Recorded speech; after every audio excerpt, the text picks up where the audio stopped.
For more on this, let's bring in Adam Boehler, the negotiator, of the historic Abraham Accords that normalized relations between Israel and several of its Arab neighbors in this volatile Middle East. So, Adam, how do you, just, top of mind, what is your assessment of this attack by Hamas on Israel today? I think first and foremost, the American people should understand that this is not border towns that are being attacked. This is central Israel, so that is the equivalent of New York being attacked. And I would liken this a little bit to Israel's 9/11. So you'd reflect on this. This is a big attack. This is men, women, and children being pulled out of cars, taken hostage. So this is a huge deal. So that's first and foremost. The second thing I'd say is this doesn't happen if Iran isn't behind it, pushing it right now, and that's what you're seeing. So Israel obviously is going to respond at the Gaza Strip. Do you foresee any kind of response directly at Iran? I don't think Israel will attack Iran directly, but I think Iran's behind this, forcing it. So I think what's going to happen now is Israel's going to respond with the full force of its military might, like it absolutely should.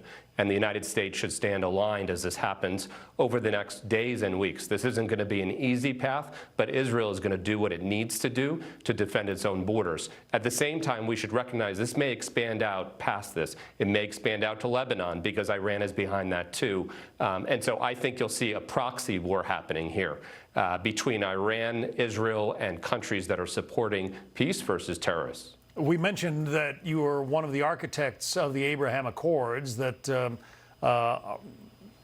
presage perhaps peace between Israel and some of its Arab neighbors. Iran clearly doesn't like that. Are the Abraham Accords perhaps in part responsible for what's happening today?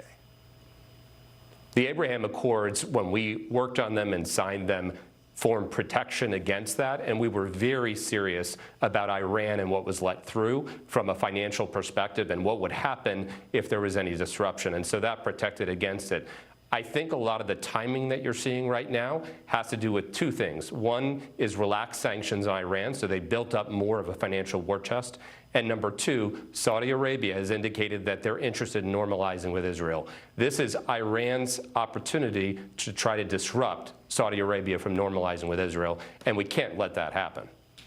And all right, so if Iran is really pulling all of the strings here, what would you tell the White House about dealings with Iran from this day forward? So two things I'd say is stop dealing with them, cut off their money right away. Number two, stand steadfast in your support of Israel, and other Arab countries will rally over time. And so that's what I think needs to happen. I think the relaxing of sanctions on Iran, dollars going into Iran, that has to stop, and it has to be clear it will stop right now. And the United States has to be very strong in its support. What's going to happen over the next few days is as Israel responds, you're going to have a lot of people talk about civilian casualties. Because there are going to be some because of how Hamas operates. We need to be very clear in our support here. Right, because Hamas will make videos probably of every single civilian casualty that it can and try to broadcast them to the world. Adam Boehler, we appreciate your insights. Thank you. Thank you.